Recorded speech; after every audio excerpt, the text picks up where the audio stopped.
दोस्तों, सितंबर 2026 में नई दिल्ली होस्ट कर रहा है 18वीं ब्रिक्स समिट।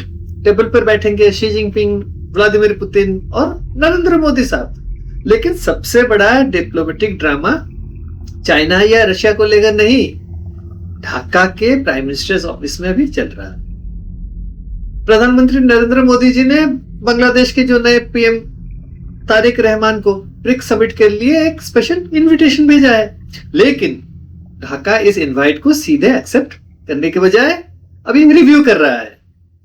उनके विदेश मंत्री खलीलुर रहमान उनसे मिले थे हमारे जो भारतीय हाई कमिश्नर जो है वहां बांग्लादेश में, दिनेश त्रिवेदी साहब। उनसे मुलाकात के बाद उन्होंने क्या कहा कि ये इनविटेशन का वो अभी रिव्यू कर रहे हैं। दोस्तों, डिलेमा क्या है? ये डिप्लोमेटिक ट्रैप इसलिए बन गया है क्योंकि ढाका के पास दोनों ऑप्शंस महंगे हैं। अगर तारिक रहमान नई दिल्ली आते हैं तो उन्हें घर पर एंटी इंडिया पॉलिटिकल बैकलैश का सामना करना पड़ सकता है, और अगर वो नहीं आते तो बांग्लादेश को रीजनल डिप्लोमेसी और अपने इकोनॉमिक इंटरेस्ट की जो कीमत वो चुकानी पड़ सकती है। अब सवाल यह है, बांग्लादेश किस रिस्क को चुनेगा? अगर तारिक रहमान नई दिल्ली आते हैं तो उनकी domestic anti India political base जो है वो नाराज होती है, और अगर वो आने से इनकार करते हैं तो बांग्लादेश एक ऐसा डिप्लोमेटिक क्राइसिस ट्रिगर करेगा जिसकी कीमत उनकी इकोनॉमी अगले 2 दशक तक चुकाएगी।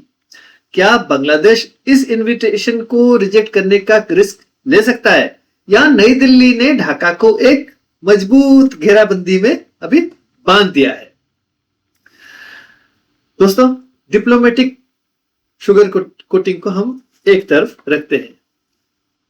तख्ता पलट के बाद शेख हसीना की सरकार गिरी, बांग्लादेश नेशनलिस्ट पार्टी ने अभी पावर संभाला है, क्योंकि ना यूनिस के बाद इलेक्शंस हुए, उसके बाद बांग्लादेश नेशनलिस्ट पार्टी पावर में आई, तारिक रहमान पीएम बनते हैं। अपने पहले फॉरेन ट्रिप के लिए नई दिल्ली को बाईपास करके बेजिंग और कुआलालंपुर को उन्होंने चुना, मतलब चाइना और मलेशिया गए। सिग्नल बिल्कुल साफ था, बांग्लादेश फर्स्ट पॉलिसी उन्होंने कहा, यानी हसीना के इंडिया सेंट्रिक जो स्टांस से दूर एक नया बैलेंस बनाना है कि नहीं। लेकिन नई दिल्ली ने एक बहुत ही जो चालाकी से एक मूव अभी खेला। मोदी जी ने तारिक रहमान पर डायरेक्ट बायलैटरल विजिट का प्रेशर नहीं बनाया। अब सिर्फ गौर कीजिए क्या किया। इसके बजाय उन्हें ब्रिक्स समिट के आउटरीच सेगमेंट का स्पेशल गेस्ट इनवाइट भेज दिया। तो ये मूव इतना इंपैक्टफुल अभी क्यों है? Because Modi ji didn't invite him bilaterally. BRICS is not just India, BRICS is Brazil, Russia, India, China and South Africa. अगर तारिक रहमान मना करते हैं तो वो सिर्फ नरेंद्र मोदी जी को नो नहीं कह रहे, वो शी जिनपिंग और व्लादिमीर पुतिन के सामने बनने वाले ग्लोबल प्लेटफॉर्म को वो रिजेक्ट कर रहे हैं। एंड व्हेन अ कंट्री जिससे ग्लोबल डेवलपमेंट फंडिंग की सख्त जरूरत है ब्रिक्स का प्लेटफॉर्म को इग्नोर करती है तो जियो इकोनॉमिक्स के रूम में सन्नाटा छा जाता है। मान लीजिए ढाका ने डोमेस्टिक पॉलिटिकल ऑप्टिक्स के चक्कर में कह दिया वी विल नॉट एडमिट, तो क्या होगा?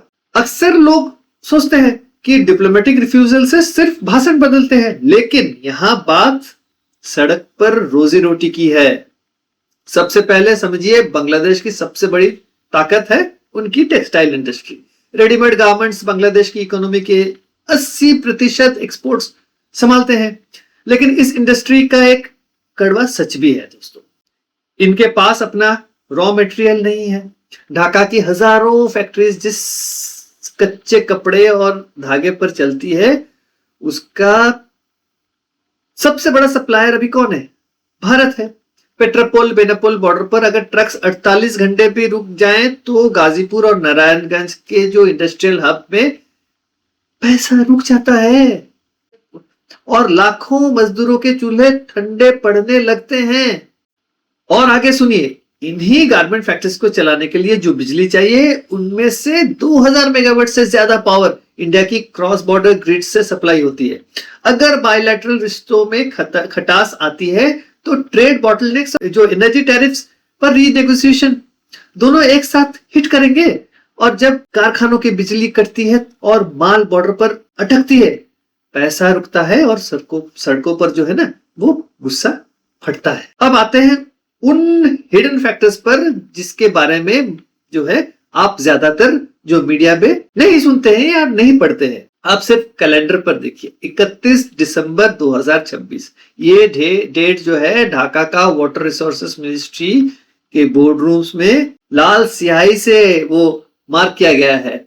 देखिए, हिस्टोरिक 1996 का गैंजेस वाटर शेयरिंग ट्रीटी दिसंबर 2026 में एक्सपायर हो रही है। इस ट्रीटी के रिन्यूअल के बिना ड्राई सीजन में बांग्लादेश के जो 37 मिलियन लोगों के लिए पीने के पानी और खेती का अभी सीवियर क्राइसिस खड़ा हो जाएगा। पानी का बंटवारा कोई ईमेल पर साइन नहीं होता है, तो इसलिए टॉप लेवल जो है पॉलिटिकल कंसेंसस भी चाहिए। और अगर उस नेगोशिएशन टेबल पर नरेंद्र मोदी के सामने तारिक रहमान साहब को बैठना पड़ेगा, तो समझ रहे हैं ना। तो तारिक रहमान अगर सितंबर में नई दिल्ली आने से इनकार करते हैं तो वो दिसंबर की वाटर नेगोशिएशंस में अपने सबसे मजबूत पल्ला खो देंगे। देखिए, इंडिया वाटर शेयरिंग को सिक्योरिटी और ट्रेड कंसेशन से जोड़ देगा, ये तो एकदम तय है। हम क्रॉस बॉर्डर टेररिज्म पाकिस्तान के साथ हम देख रहे हैं, इंडस वाटर ट्रीटी को भारत ने अबेंस में रख दिया। तो कट्टर ग्राउंड रियलिटी यही है। अगर आप डिनर टेबल पर बैठने से इनकार करेंगे तो नेगोशिएशन टेबल पर कंसेशंस नहीं मिलेंगे। ये अभी भारत का एक स्ट्रॉन्ग स्टैंड है।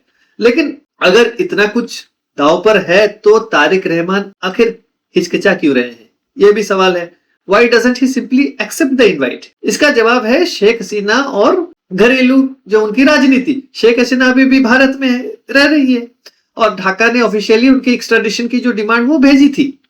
देखिए, बांग्लादेश नेशनलिस्ट पार्टी का जो कोर वोटर है अपने नेता से वो पूछ रहा है, जब तक भारत हसीना को वापस नहीं भेजता हमारा प्राइम मिनिस्टर नई दिल्ली क्यों जाए। तो उस पर ऐड कीजिए बांग्लादेश के अंदर जो उनका जो रेडिकल ग्रुप्स का दबाव। ये लोकल ग्रुप्स पब्लिक नैरेटिव बना रहे हैं कि बांग्लादेश को भारत से दूर होकर चाइना और पाकिस्तान एक्सिस के पास जाना चाहिए। अगर तारिक रहमान मोदी के न्योते पर दिल्ली आते हैं तो घर पर उन्हें कमजोर नेता बोले जाने का भी डर है। तो इसी वजह से नई दिल्ली ने यहाँ एक धमाकेदार जो है रणनीति वो अपनाई है। मोदी जी ने तारिक रहमान को किसी बायलैटरल विजिट पर नहीं बल्कि ब्रिक्स आउटरीच समिट के लिए बुलाया है। फर्क समझिए, मल्टीलैटरल समिट में आने से तारिक रहमान अपने वोटर्स को बोल सकते हैं मैं इंडिया से मिलने नहीं, ब्रिक्स लीडर्स और ग्लोबल इकोनॉमी के लिए दिल्ली गया था। भारत ने ढाका को बचने का एक परफेक्ट पॉलिटिकल रूट दे दिया है। तो आखिर बांग्लादेश क्या करने वाला है? What's the real game behind closed doors?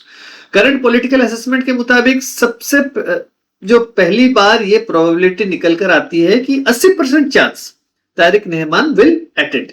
Direct refusal का चांस सिर्फ 20% है, ये मान के चलिए, क्योंकि ढाका 3 डिस्क्रीट जो टैक्टिकल स्टेप्स पर काम कर रहा है। मीडिया फ्रेमिंग, वो क्या कर रहा है? ढाका इस विजिट को प्योरली ब्रिक्स सेंट्रिक दिखाएगा। उनका मीडिया डिवीजन प्रोजेक्ट करेगा कि पीएम रहमान शी जिनपिंग और पुतिन से मिलने गए हैं। 2 है pull aside meeting. Formal bilateral summit के बजाय एक छोटी पुल असाइड मीटिंग रखी जाएगी जिससे हसीना एक्सट्राडिशन इश्यू पर डायरेक्ट आमना सामना ना हो। तीसरा, बैकग्राउंड बार्गेनिंग। डिप्लोमेट्स पर्दे के पीछे गैंजेस वाटर ट्रीटी और ट्रेड एक्सेस की ग्राउंड वर्क जो है वो तैयार करेंगे। तो ढाका के लीडर्स भी जानते हैं एंटी इंडिया भाषण चुनाव जितवा सकता है, लेकिन पड़ोसी देश से टोटल दूरी पूरे देश की इकोनॉमी को बैठा देती है। जियोपॉलिटिक्स में जज्बाती राजनीति हमेशा सख्त आर्थिक सच्चाइयों के सामने झुक जाती है। तारिक रहमान चाहे जितना भी बांग्लादेश फर्स्ट की बात कर ले, ज्योग्राफी को बदला नहीं जा सकता। In geopolitics, the hardest decisions are never between friends and enemies. They are between economies and politics. And in September, Bangladesh may have to decide which one matters more. आपको क्या लगता है, क्या ढाका अपनी इकोनॉमी को बचाने के लिए नई दिल्ली आएगा या घर की राजनीति के आगे झुक जाएगा? कमेंट्स में अपनी स्ट्रेटेजिक व्यू जरूर दीजिए। वीडियो को लाइक, शेयर, चैनल को सब्सक्राइब करना ना भूलें। मिलते हैं अगले वीडियो में। जय हिंद, नमस्कार।